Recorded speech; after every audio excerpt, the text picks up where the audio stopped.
Somewhere in your body, right now, there is a code written in blood that scientists have been trying to crack for more than 100 years. It's not about a disease. It's not about a virus. It's about something far stranger, a single blood type that somehow took over entire continents, wiping out almost every other option in its path. In some indigenous communities across the Americas, nearly everyone, sometimes literally everyone tested, carries the exact same blood type. Not most people, not the majority, everyone. That kind of pattern almost never happens in nature, and for a long time, nobody could fully explain why it happened here. Now, new genetic research is finally giving us real answers, and the story behind it is stranger than most people expect. Let's start with the basics, because you need to understand just how unusual this really is. Human blood comes in 4 main types: A, B, AB, and O. The difference between them comes down to tiny markers called antigens sitting on the surface of your red blood cells. Type A blood has A antigens, type B has B antigens, type AB has both, type O has neither. That missing piece is exactly what makes type O so special. Because it doesn't carry any of those markers, it's far less likely to trigger a dangerous reaction when it's given to someone else in a transfusion. That's why doctors call it the universal donor, and why it's the blood type hospitals reach for first in an emergency, when there's no time to check what type a patient actually has. Around the world, roughly 6 out of every 10 people have type O blood in some form. That's already the most common type on the planet. But when researchers started testing indigenous populations across North, Central, and South America, the numbers didn't just lean toward type O, they exploded past anything seen almost anywhere else. In some communities, the rate isn't 60% or 70%, it's 90, 95, sometimes close to 100%. Entire populations, tested over and over across generations, come back with almost nothing but type O. Geneticists call that kind of pattern a fixation, meaning one version of a gene has essentially pushed out all the competition. Fixation events like this are rare, and when they do happen, scientists take them very seriously because it usually means something powerful was going on in that population's history. So what actually caused it? For decades, the leading explanation was something called a founder effect, and it's a lot simpler than it sounds. Picture a huge, diverse population somewhere in ancient Asia, with a healthy mix of blood types A, B, and O scattered throughout. Now imagine a very small group breaks off from that population and travels somewhere completely new, cut off from everyone else. Whatever blood types happen to be inside that small founding group are the only blood types that get passed down to everyone who comes after them. If, by pure chance, that small group leaned heavily toward type O, then every future generation inherits that same narrow starting point, no matter how many thousands of years pass. This lines up almost perfectly with what we know about how people first reached the Americas. Sometime during the last ice age, small bands of humans are believed to have crossed from Siberia into North America, likely through a now submerged stretch of land connecting the 2 continents known as Beringia. These weren't huge migrations of thousands of people all at once. They were small, tightly knit groups, moving into completely unfamiliar territory, and then, once they arrived, staying almost entirely isolated from the populations they left behind. For thousands of years afterward, there was very little new genetic material flowing in from the outside, no large-scale mixing, no new blood types being introduced. That isolation acted almost like a genetic time capsule, locking in whatever traits the earliest arrivals happened to carry. Recent genetic research has actually pinpointed something even more specific than a simple founder effect.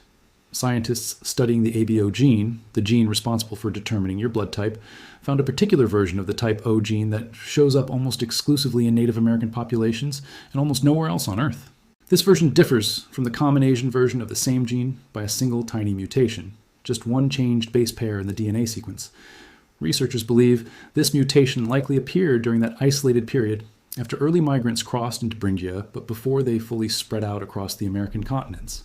In other words, this wasn't just an old gene that happened to survive. It looks like a brand new version of type O that formed during that specific window of isolation, and then rode along with the population as they spread from Alaska all the way down to the tip of South America. But a founder effect and a lucky mutation don't fully explain everything on their own, because founder effects usually fade over time as populations grow and mix again. Something else needed to keep pushing type O forward generation after generation, and that's where natural selection comes in. Life for early populations in the Americas was not easy. People faced brutal winters, high-altitude environments with thin oxygen, unfamiliar diseases, and unpredictable food supplies. Some researchers believe type O blood may have offered small survival advantages in exactly these kinds of conditions. One theory focuses on infection resistance.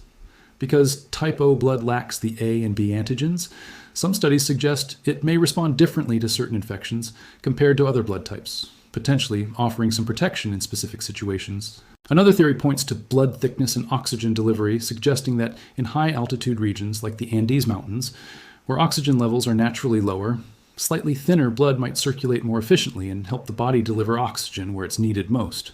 On their own, small advantages like these wouldn't matter much. But stretched out across hundreds of generations, even a tiny survival edge can steadily push a population further and further in one genetic direction. There's also a darker, more recent chapter in this story that researchers can't ignore. After European contact, indigenous populations across the Americas were hit by devastating waves of disease, including smallpox, that European colonizers unintentionally brought with them. These diseases killed enormous numbers of people in a very short period of time, and some scientists believe this population collapse may have further narrowed the genetic pool that survived, possibly reinforcing the dominance of type O blood even more than it already was before contact. Ancient DNA studies looking at skeletal remains from before European arrival have actually found slightly more genetic diversity in blood type than what we see in living indigenous populations today, which supports the idea that both the original founder effect and the population crash after contact played a role in how extreme this pattern eventually became. So really, this isn't a story with one single cause. It's a layered story. A small founding population that happened to carry a new version of the type O gene, thousands of years of isolation that locked that gene in place with nothing to dilute it, possible survival advantages in harsh environments that gave type O carriers a slight edge over time. And then, much later, a horrific wave of disease after European contact that may have narrowed the gene pool even further. Put all of that together across thousands of years, and you end up with entire communities where nearly everyone shares the exact same blood type, something that almost never happens anywhere else in the world at this scale. Researchers studying this pattern in the 1980s ran a series of tests on Native American communities in the American Southwest, and the results stunned a lot of people at the time. In some of these communities, testing found that well over 90% of participants carried type O blood, a number so high it almost looked like a mistake at first glance. But as more communities across North, Central, and South America were tested over the following decades, the pattern held up again and again. From the icy stretches of northern Canada down through the Amazon rainforest and all the way to the southern tip of South America, the same trend kept showing up. Overwhelming, sometimes near total, concentrations of type O blood spread across wildly different climates and environments. That consistency across such different landscapes is part of what convinced scientists this wasn't a coincidence tied to one specific region or lifestyle, but something rooted much deeper in the shared ancestry of the earliest people who settled the continent. It's worth pointing out that similar patterns of extreme genetic concentration do show up elsewhere in the world, just usually not to this degree. Certain remote island populations in the Pacific, for example, also carry unusually high frequencies of specific blood types, likely for very similar reasons. Small founding populations, long periods of isolation, and limited genetic mixing with outside groups. But researchers studying global blood type distribution consistently point out that nowhere else on Earth shows the same combination of scale and consistency as the Americas. It isn't just one isolated village or one small island chain. It's an entire hemisphere, spanning thousands of miles in dozens of dramatically different environments, all converging on the same genetic outcome. That scale is exactly why this case has captured so much scientific attention for so long. Understanding this history isn't just an academic exercise either. It has very real consequences today.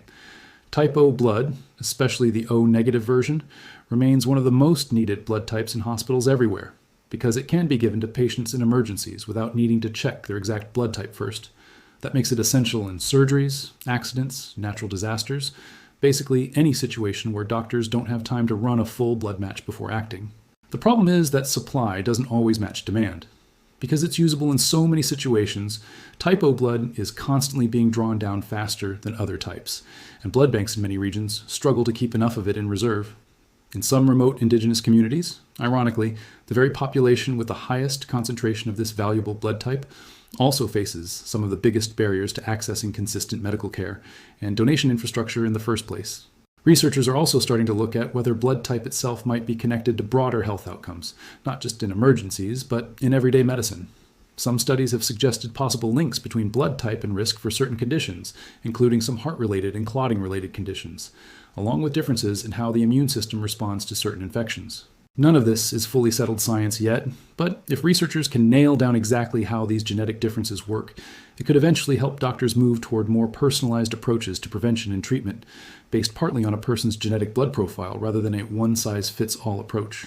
Beyond the medical side, this whole story connects to something much bigger, which is how scientists trace human migration in the first place. Blood type distribution around the world isn't random. It roughly follows the same paths that ancient human populations took as they spread out of Africa and across the globe. Type O remains common in parts of Africa, where humans first evolved. As groups migrated into Europe and Asia over tens of thousands of years, other types like A and B became more common in certain regions, shaped by different environments, different diets, and different diseases along the way. When you map where each blood type is dominant today, you're essentially looking at a rough sketch of ancient human movement, written directly into our DNA. This is also where genetic research has started connecting indigenous communities today with deep ancestral roots, stretching back thousands of years. Certain genetic markers appear almost exclusively in Native American populations and trace directly back to those earliest groups who crossed into the continent. For many people today, especially those trying to reconnect with indigenous heritage that was disrupted by colonization, these DNA studies aren't just abstract science. They can help confirm family stories passed down for generations, and in some documented cases, have even helped confirm direct descent from specific historical figures. The family of the famous Lakota leader Sitting Bull, for example, has used DNA testing in recent years to help confirm their ancestral connection to him, blending modern genetic science with oral history that had been carried by the family for generations. But this kind of DNA research also raises real and serious questions, and it's worth being honest about that instead of just celebrating the science. Tribal and cultural identity has never been something that can be reduced to a genetic test result. Being part of a native community is built on shared history, language, culture, and lived relationships, not just a percentage on a lab report. There are also real concerns about privacy, consent, and who ultimately profits when private companies package indigenous DNA data as a commercial product. Many indigenous communities have already experienced centuries of exploitation, and some researchers and tribal leaders argue that any genetic research involving these communities needs to be done carefully, respectfully, and with the communities themselves involved in how that information gets used, rather than treated purely as a resource for outside companies or curious customers. There's a social angle to this story, too, that's easy to overlook if you only focus on the biology. In small, tightly connected communities, where survival often depended on cooperation, being a universal blood donor may have carried a quiet kind of practical value long before anyone understood genetics at all. During childbirth complications, injuries from hunting, or conflicts between groups, someone with type O blood could potentially help almost anyone in the community without needing any kind of testing or matching beforehand, simply because their blood was already compatible with nearly everyone else's. Some researchers have speculated that this kind of built-in usefulness, even if nobody at the time understood why it worked, could have subtly influenced social standing, marriage patterns, or survival odds within a group over many generations. It's a harder theory to prove directly compared to something like the founder effect or a documented disease epidemic, but it adds another layer to why type O may have kept its grip on these populations for so long. Diet may have played a role as well. Indigenous communities across the Americas relied on wildly different food sources depending on where they lived, from coastal groups depending heavily on fish and seafood, to plains communities built around bison hunting, to agricultural societies further south growing corn, beans, and squash. Some researchers have proposed that type O blood might interact slightly differently with high-protein, high-fat diets typical of early hunter-gatherer lifestyles, potentially offering a small metabolic advantage in certain environments. This idea is far less settled than the founder effect or disease resistance theories, and scientists are still cautious about how much weight to give it, but it's part of the wider effort to understand why this particular genetic trait proved so durable across so many different ways of life. There's another twist buried in the ancient DNA record that connects to this same larger story of migration and mixing. For a long time, the standard explanation for how people first reached the Americas was a single, simple crossing over the Bering Land Bridge from Siberia into Alaska. But the more researchers dig into ancient DNA and archaeological evidence, the messier and more interesting that picture becomes. Some scientists now argue that early migration may not have been a single clean walk across dry land, but a longer, more complicated process, possibly involving movement along the coastline by boat, and possibly involving more than one wave of migration over a long stretch of time, rather than one single event. One especially striking piece of evidence for this complexity comes from an unexpected place, the Pacific Ocean. Genetic studies published in recent years have found small but clear traces of Native American DNA in the genomes of people living on certain Polynesian islands, DNA that appears to have entered those populations centuries before European ships ever reached the Pacific. Researchers have traced the likely origin of that DNA back to populations in what is now the northern part of South America. Supporting evidence for this ancient contact includes crops like sweet potatoes, which originated in the Americas, but were already being grown across parts of Polynesia long before Europeans arrived, something that's very hard to explain unless people from these two regions actually crossed paths and had direct contact, likely through incredible ocean voyages that we're still working to fully understand. All of this feeds back into the bigger picture around type O blood, because it shows just how much movement, isolation, and reconnection shaped the genetics of indigenous peoples across the Americas over thousands of years. It wasn't one simple, static population sitting still for 10,000 years.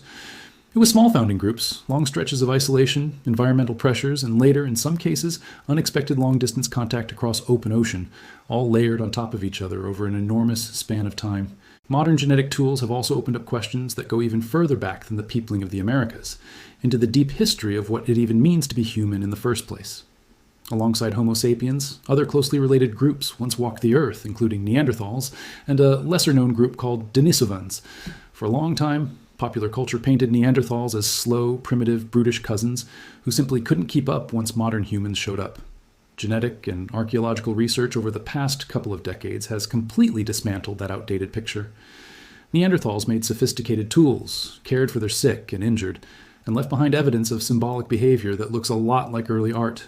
They weren't unintelligent. They were a different, successful branch of humanity that thrived for a very long time. What's even more remarkable is that modern humans and Neanderthals didn't just live near each other, they had children together.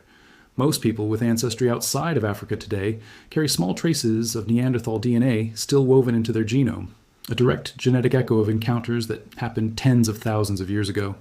The same appears to be true for Denisovans, whose DNA shows up in certain populations today, especially in parts of Asia and Oceania.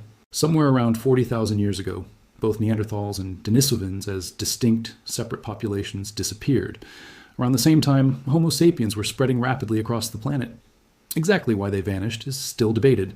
Climate change, competition for resources, and absorption into growing modern human populations through interbreeding likely all played some part, but no single explanation fully closes the case.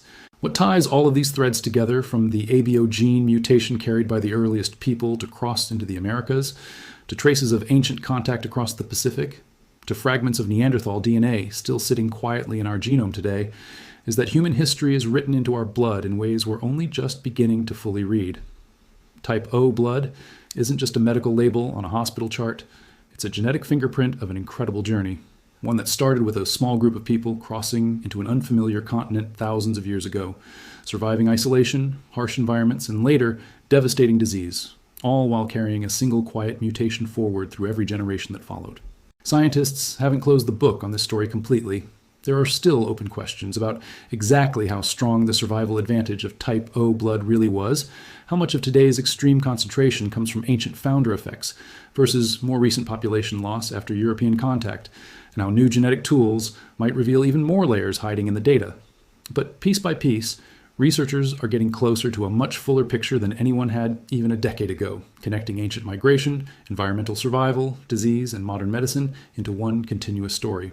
So the next time someone mentions their blood type like it's just a random fact on a medical form, remember that for millions of people across the Americas, that letter carries thousands of years of history behind it. A migration across a frozen land bridge, generations of isolation, survival through brutal environments, and a devastating collision with disease that reshaped entire populations. All of that quietly written into a single letter. O. What do you think is still hiding in our DNA that we haven't uncovered yet? Let me know in the comments below.